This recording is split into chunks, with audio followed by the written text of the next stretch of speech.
head of Supply Chain Insights, and it gives me great pleasure today to talk about the Supply Chain Index.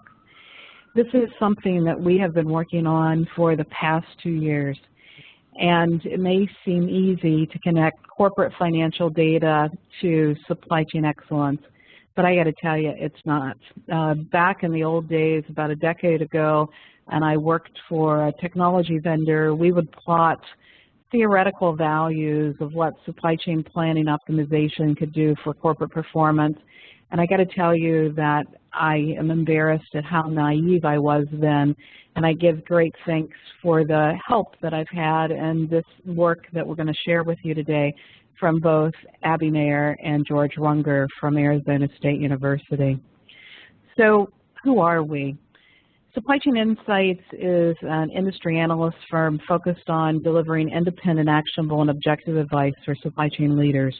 We write for supply chain leaders. We share all of our research in front of the firewall. And in fact, the Supply Chain Index is one of our latest reports that we published last week, and we'll also be sending that to you for your information. Across the summer months, we will be doing in-depth analysis on the Supply Chain Index, first for the Consumer Value Network as we look at the application of the index to retail, consumer products, food and beverage, and chemical companies in June. And then in July, we will be applying it to hospitals, pharmaceutical, medical device. And then in August, we will be focused on industrial companies, so automotive, industrial equipment, aerospace and defense, communication equipment, semiconductors, so that we can show how the index can be applied across value networks and across different industry segments. In the August period, we will be asking for peer feedback, and we will be sharing what that means as part of this webinar. So with that, let me join my distinguished colleagues to the phone. Abby, welcome to the webinar on the Supply Chain Index. Thank you. I'm glad to be here. And George, it's great to have you today. Thank you. Happy to be here as well. Yeah, George, I got to tell you, the work with Bahar and your advice on the Supply Chain Index has just been very helpful. So I want to share what we've learned today and talk a little bit about our vision. So I believed when I wrote the book Bricks Matter that the supply chain was a complex system with complex processes with increasing complexity. I was right. What I did not understand was that these are nonlinear relations. And as we look at the relationships, what we were trying to do was to find a methodology that would allow supply chain leaders to evaluate their progress on were they doing better than their peer group, had they driven year-over-year results, were they able to get alignment, were they able to deliver consistency in results, and how had they done in delivering balance. And so we believe that the best supply chains are resilient and predictable, that they're balanced across a set of metrics, and they show year-over-year strength. So we came up with this concept that we wanted to find a mathematical way that could help us to translate the work that we have been doing on plotting financial ratios to measure resilience, balance, and strength of performance. Now, our first representation of this complex system, which we call the effective frontier, is shown in this slide, which we actually used in the book Bricks Matter, and it says that companies want to drive profitable growth. They're trading off revenue and cost of goods sold. They've got working capital drivers, but they also have new drivers for corporate social responsibility, and they have to be accountable for asset strategies. And underneath that, the traditional supply chain leader has been looking at forecast accuracy, customer service, and inventory. And that's tied to policies, which is then tied to the things that sometimes we measure because they show that we're out of control, either returns or back orders or first pass yield or empty miles or material yield. These are usually looked at, to look at MUDA or waste. But as we look at the translation of policies, one of the issues that we have is there are few good sources for forecast accuracy data, And we tend to overrank customer service data. There's also not a good place for customer service data.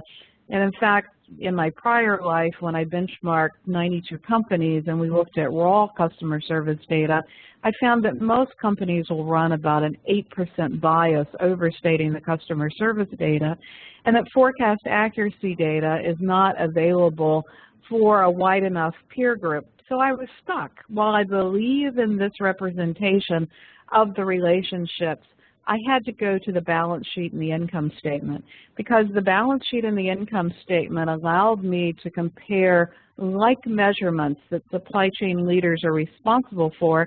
And the other thing that it caused me to do was to start to educate supply chain leaders on the metrics that matter on the balance sheet that they control. So our second representation of the effective frontier is this drawing, which shows that companies are trying to balance growth, profitability, cycles, and complexity. And what we find in a lot of organizations is complexity is increased, throwing us out of balance. And that at the intersection of profitability and cycles, either inventory cycles or cash-to-cash cycles, that the supply chain leader is trying to drive policies, but we found that 9 out of 10 companies are stuck. They're able to drive progress in the first year or perhaps in the second year, but when we get to the third year or the fourth year, they're not able to make consistent year-over-year results. So what we wanted to do was to come up with a methodology that could help people to look more holistically at what they were doing with costs, right? But we found that most companies weren't able to get cost data, and so it required building strong supply chain financial bridges to be able to get to cost data. And the average company has 3 to 5 ERPs, and so it sounds easier than it actually is. So we wanted the methodology to help the supply chain leader to be able to create the bridge to finance. And what we see today is today's supply chains, most people feel that there's great room for improvement, but they're not really sure how to get this balance and how to drive the strength and how to really drive what they think needs to happen on the adoption of new technologies and outside-in processes. And it's important, because if we look at business risk and continuity, we find that there are big issues around demand volatility.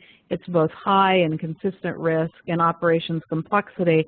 And we feel that the supply chain leader, or we want to arm the supply chain leader, to be able to go to the boardroom and to be able to have a discussion about why supply chain matters. So the supply chain index. There are other methodologies in the market, but we wanted to have an objective methodology that allowed us to look at industry by industry and would allow an industry leader to take a select peer group and to be able to measure strength, balance, and resiliency against that peer group. Now, in the summer months, as I said, in August, after we publish on all industries, we will ask a select peer group that we call the Shaman Circle to actually rank the peers that they think actually did the best on the effective frontier. And in the index, we rank strength as 30%, we rank balance as 30%, and we rank resiliency as 30%, and then the peer rankings as 10%. And we do that in a calculation where we take an industry by NAICS code, and we list the leaders, and we assign the number for balance, which is at the intersection of growth and ROIC, or return on invested capital. And what George has helped us with is a vector that allows us to look at the trajectory of how that company has performed on an orbit chart for balance, which is at the intersection of growth and return on invested capital, for strength, which is at the intersection of operating margin and inventory turn, which allows us again to see the trajectory and the vector analysis of how well that company has performed at that intersection and to apply a strength ranking. And then resiliency, which we worked with George about how could we measure the pattern at the intersection of operating margin and inventory turns, because what we saw was that some companies had a very tight pattern and other companies had very wild swings. And it's our belief that supply chain leaders need to bring both strength or year-over-year improvement with also a very tight pattern as they work on the development of the supply chain index. So that's an overview of the methodology. What I'd like to do now, Abby, is let's tell the group a little bit about the work and the history of the work. How did we go about developing this methodology? Sure. So we started in February of 2012. It was manual data collection, so going through annual reports online at investor relations websites and pulling the metrics that you see across these 4 different categories of growth, profitability, cycle, and complexity. That was really the first step, was sort of building this database, and then we could start the graphical and mathematical analysis. And then, Abby, let's talk about the orbit charts, because we developed the orbit chart because people said that you couldn't really measure supply chain in 1 year or 2 years or 3 years, but we needed to look at least 3 to 5 years and sometimes 7 years by industry. Tell us how to read an orbit chart.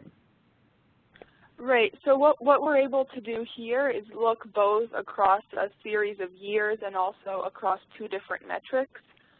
So you'll see inventory turns is the metric on the y-axis, and then revenue per employee on the x-axis. And in the upper right-hand corner, I've notated that the best scenario would be a company that's improving or increasing both of those values. And then if you look at the blue line, that traces the performance of Dow Chemical starting in 2002, and that's marked, and also 2012. So that line follows the evolution of the performance on those 2 metrics.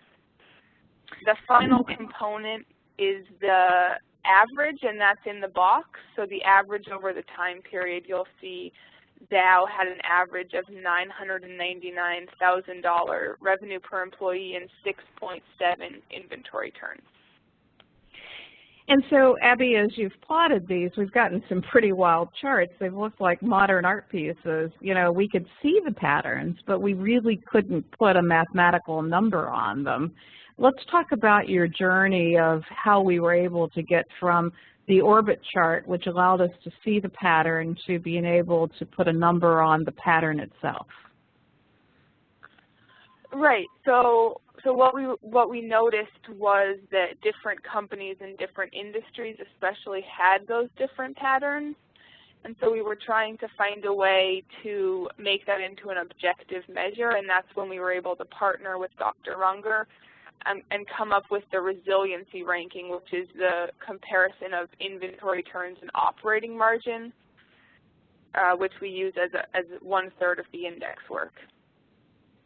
So, Dr. Runger, we actually were able to look at different ways of measuring the resiliency of the pattern at the intersection of inventory turns and operating margin. Can you tell us a little bit about the methods you considered? Well, we had looked for measures of compactness of those points because that was showing sort of a stable operating environment. So whether the lines were long and stringy or whether they were sort of tightly clustered was sort of the measure that we were trying to create. We looked at some things related to principal component analysis because that has traditionally been used to try and understand variation in data with more than one variable involved, like this case. And we looked at measures related to eigenvalues and eigenvectors from the principal component analysis. But it wasn't working as well as we had hoped. It wasn't distinguishing between the companies as much as we would like. So we went back to sort of some ideas that people have used for cluster analysis, where they're trying to identify objects or companies or people that are most similar. And there's measures there known as cohesion. And what we came up with really at the end, after looking at a number of measures of cohesion, was just a very simple one. What we look at is the average distance among all pairs of points on the orbit chart. So given a particular company, we could look at all pairs of points in that orbit chart, calculate something like the Euclidean distance between them, and just average those all together. The average at the end is to correct for the case that some companies may have missing data, so some may have different numbers of points than others in the analysis. And it's fairly simple, and it seems to correspond to what we see visually in the plots. Right, and we actually documented this in the report that we wrote on supply chain resiliency, where we looked at the mean distance of the different industries of the plots. And, you know, Abby, you had spent like 2 years going through each of the industries, so we had a good feel for the industries and where we were actually seeing the random patterns. What did you learn through that process? So like you said, we wrote about 20 reports in the Supply Chain Metrics That Matter series, and many of them look at a single industry, a peer group of about 5 or 6 companies. And what I noticed through the analysis was really how different each industry was, and the meaningful comparison could really only be made among similar companies in a similar operating environment. You know, and Abby, when we started this work, we knew that, you know, we didn't believe you could put all companies in a spreadsheet and shake them up, that we really needed to look at industry patterns. But you know what? I was shocked, and I've worked for a decade doing this kind of work, just how different those patterns were. And, you know, the more we did it, the more was like, wow. Let's talk about that now in terms of what we did. So the index is represented by 30% strength, which looks at the intersection of inventory turns and operating margin, 30% for balance, which is the intersection of return on invested capital and revenue, which is growth, and that's the trajectory, and then 30% based upon the resiliency ranking, which we talked about was the mean difference of the points. George, how did you go about measuring and calculating the trajectory on the orbit charts? Well, for the other measures of strength and balance, we were looking at sort of the trend towards the upper right corner, because both of those would be improvements in the company's performance. And so into that, I guess you'd say, northeast corner of the chart, we tried to come up with a measure that summarized how well you're moving in that direction. And what we came up with is very simple. We just look at the percentage change of each variable, and then those are summed together. And then they're also summed over the number of years in the analysis, or I should say averaged at the end over the number of years in the analysis. So we look at the percentage change in operating margin, for example, and we have the percentage change in inventory turns every year, and we basically average those up over the years, which gives us a measure of how well the company is trending into the right-hand sector. Yeah, no, Abby, it's a simple measure. Simple measure, right? But it works. I mean, it's you know, very representative of what we see around supply chain leadership. Abby, why return on invested capital? Tell us a little bit about the journey there. Yeah, initially we started looking at return on assets, and through several iterations we found that return on invested capital had a much better correlation with the supply chain metrics we were looking at. Just incorporated a better picture of the whole company than return on assets, and so that's why we decided to include ROIC as a component of that balance metric. Okay. So with that, I just want to kind of set the stage. We're going to go through the industries now, but the supply chain index allows us to look at improvement. So it allows a scale or a measuring stick to say, are companies getting better relative to a peer group? It may not be a measurement of the best, but it measures are companies making improvement to the peer group. So when we look at resiliency by industry, we find that the medical device industry is very resilient, but they're not making much progress. The consumer packaged goods industry is the next most resilient, and they're actually making progress. And then we've got cereal, food, pharmaceutical, chemical. The further back in the supply chain companies are, the greater the variation of the pattern or the lack of resiliency. And one of the things that this research pointed out for us is just how wide those patterns were, or the lack of reliability in contract manufacturing, which we consider to be a large risk to the supply chain. So when we apply the index to a company, again, what you've got is you've got a balance rating, which is the vector analysis at the intersection of growth and return on invested capital.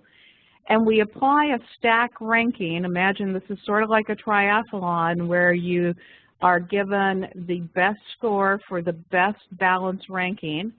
And then we have a strength value, which a positive value says that you're making progress. And we give a ranking for who has done it the best. And then we have the resiliency ranking, which says what is the tightness of the pattern. And again, we apply the ranking system to that. So you can see here that FMC Corp in the chemical industry for the period of time of 2006 to 2012 did the best at the intersection of growth on return on invested capital. And we find that Monsanto did the best in driving progress at the intersection of operating margin and inventory turns. And Syngenta had the tightest pattern. So we're weighting all three of these factors equally and then stack ranking them.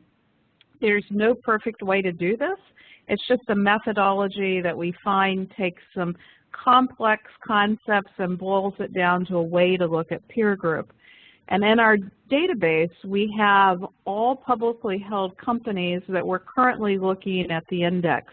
We wanted the index to be able to go across all industries, across all publicly held companies, and to allow supply chain leaders to choose who is in their peer group. So for example, you could argue, is Bayer a chemical company or a pharmaceutical company? And so, you know, someone at Monsanto who was looking at the index might choose to take Bayer out of their peer group, or you might want to narrow the peer group. It's designed as a flexible ranking system to allow people to look at improvement. Abby, what did you learn from doing this?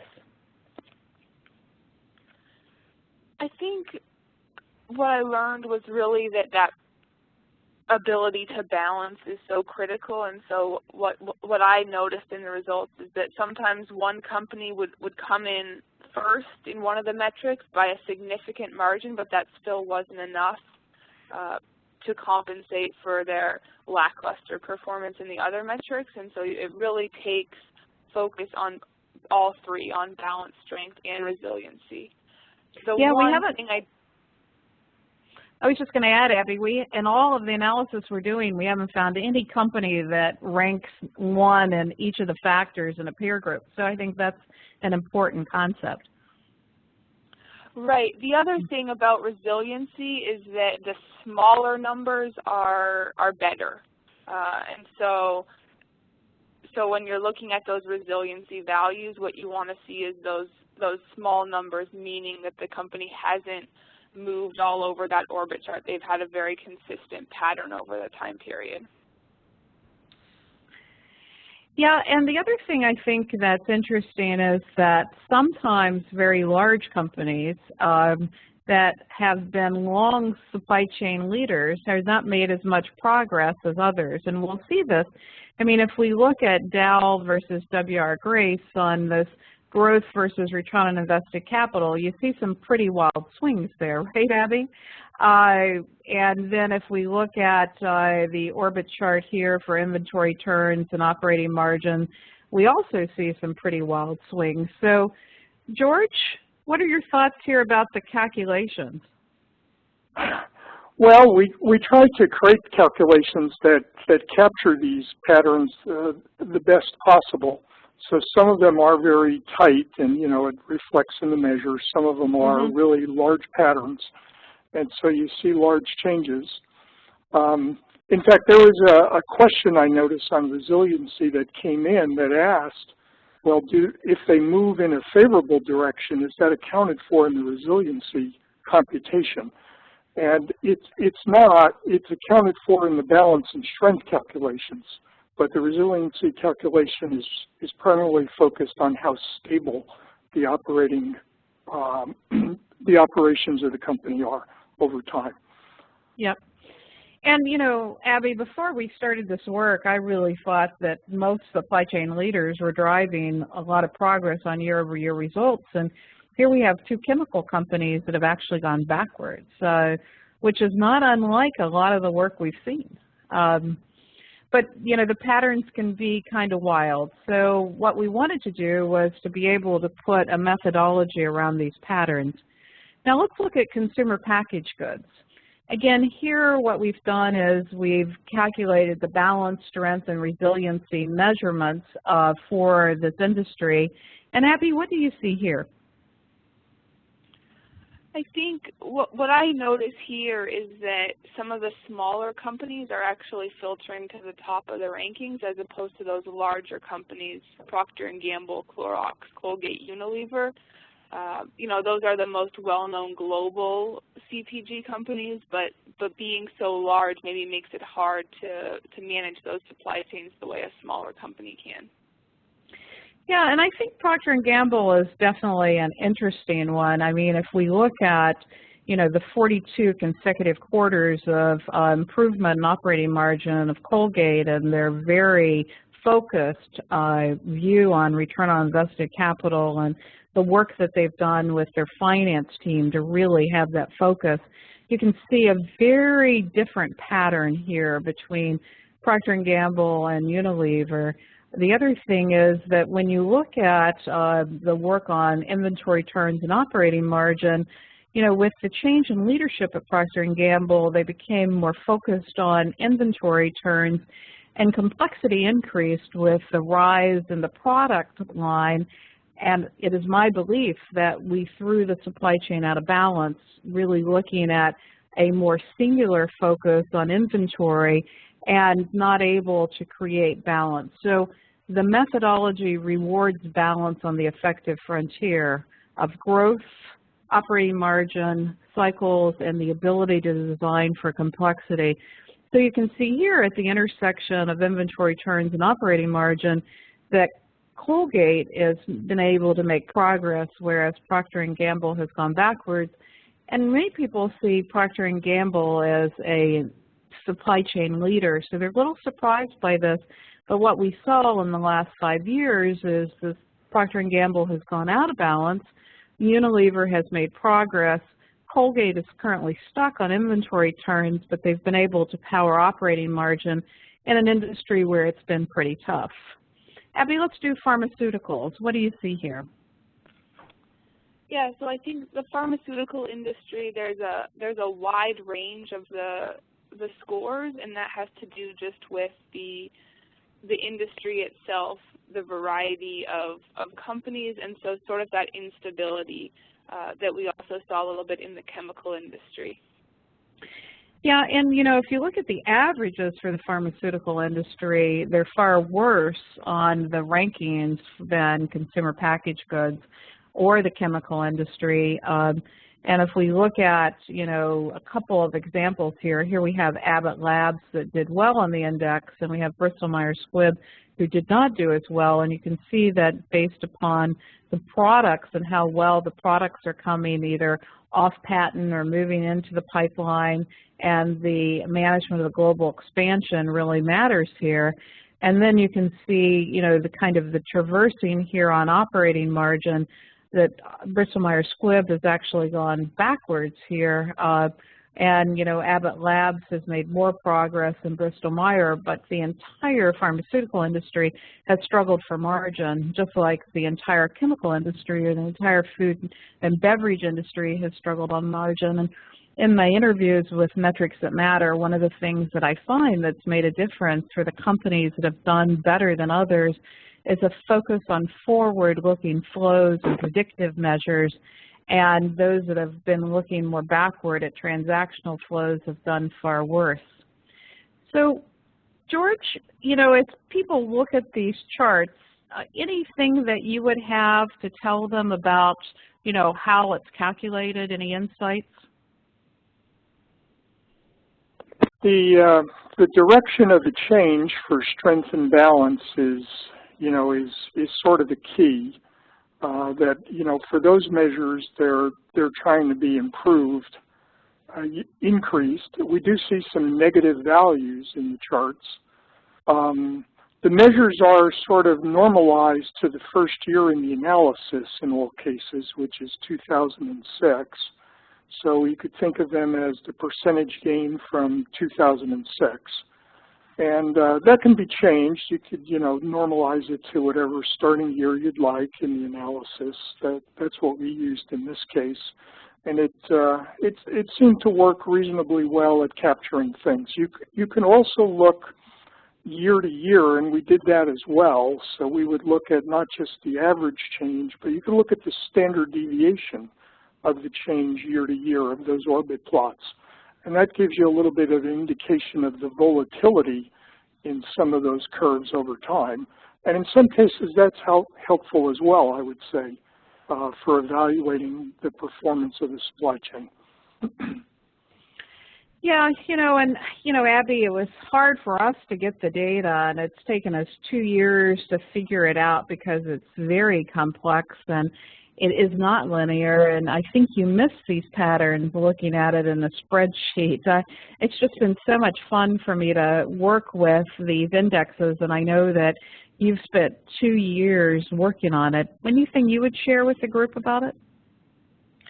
Yeah, I think what you touched on in terms of taking it out of a spreadsheet and looking at, you know, visualization of the data in different ways, whether that's a, you know, a simple line graph or it's an orbit chart or it's an index ranking, really gives that perspective to understand the metrics.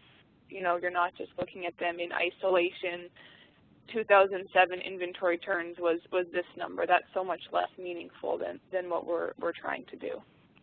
Yeah, you know, you just don't get at it in the averages. We've done a lot of work around averages and, you know, how it looks. But, you know, when we look at the impact of supply chain, right, you know, and we're looking at averages, and, you know, this was 2010 to 2012. When you look at 2010 to 2012, you know, Procter & Gamble looks like it's doing far better than Unilever, right?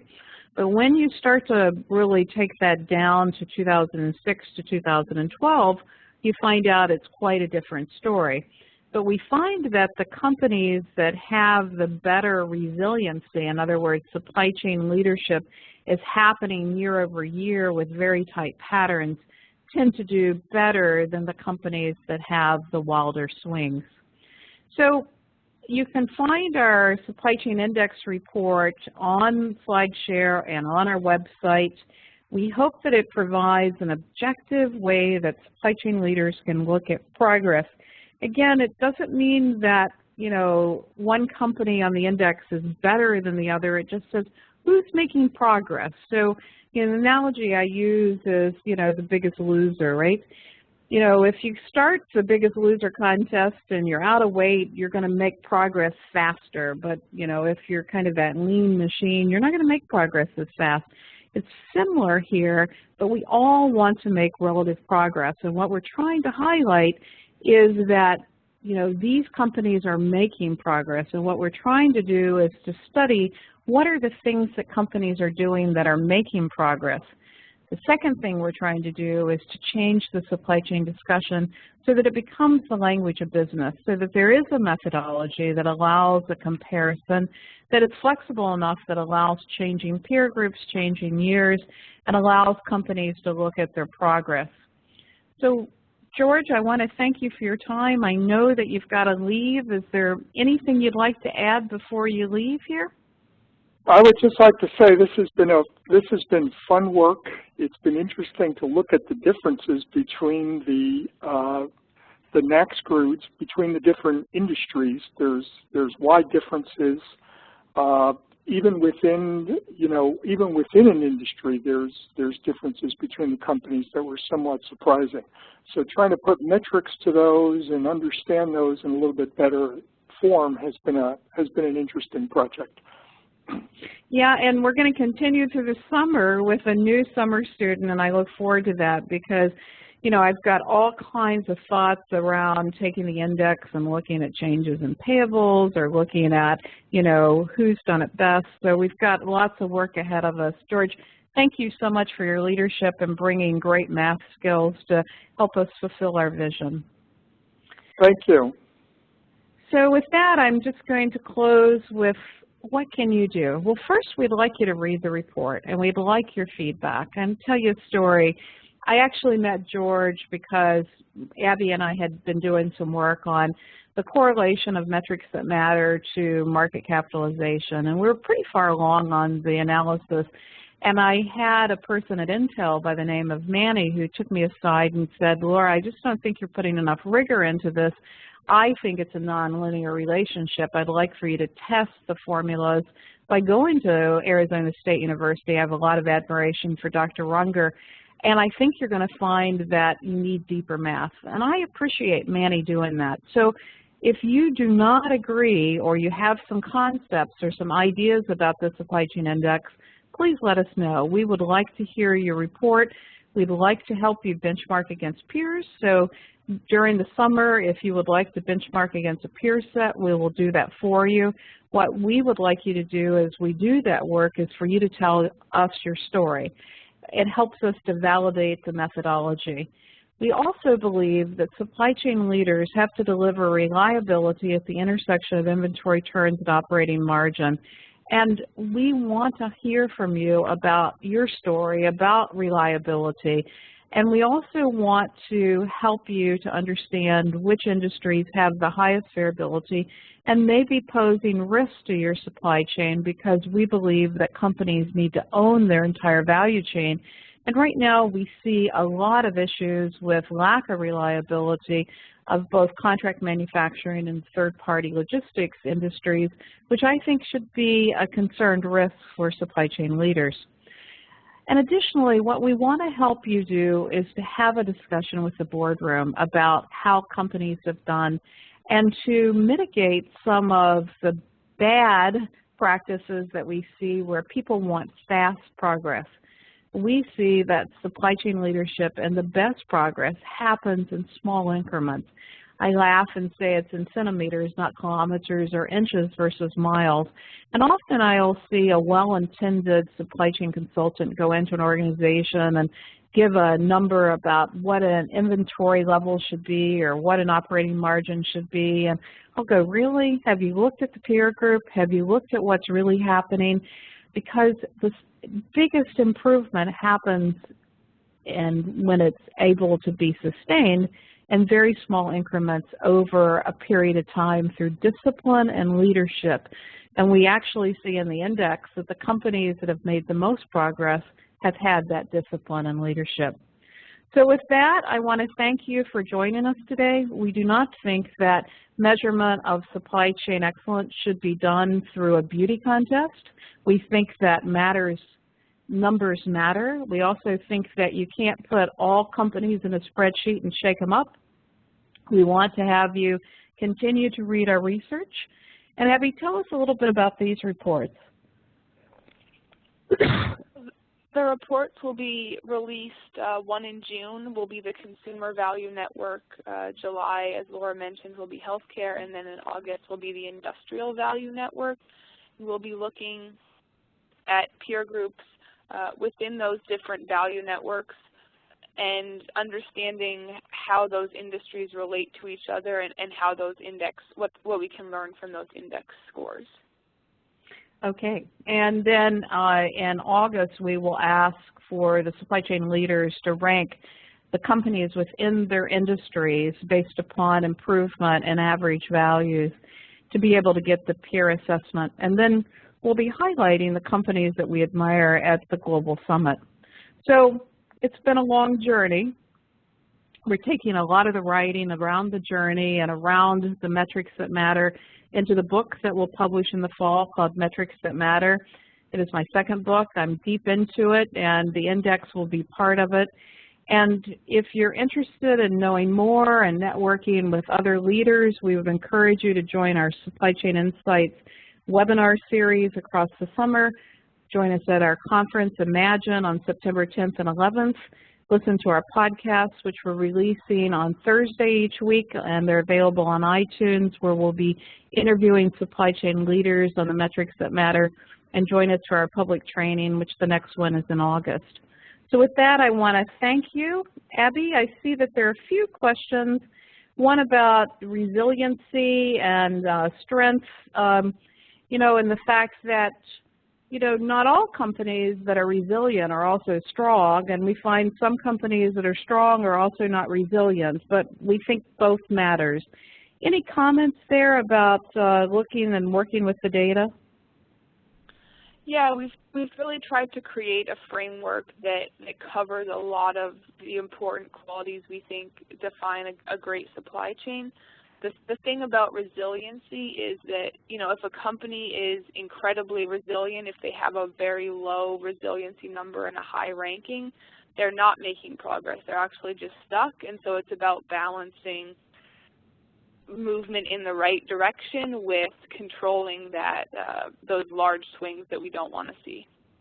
Yeah, and also I think the balance between some companies are so head over heels to grow that they're not doing it profitably or able to manage asset strategies. And so, you know, this concept around balance on the effective frontier and being able to balance it as a composite of metrics, I think, is so important. So with that, I don't see that we have any other questions. Abby, any closing thoughts before we sign off here? No, I don't think so. It's been a long time coming, but I'm excited to present the index and to get feedback to make it useful to all the, you know, everyone who's going to depend on this. Right. So if people would like to know how they measure up, if you send us your question and your peer group, we'll help you with that. And meanwhile, we're busy writing reports, writing books, and getting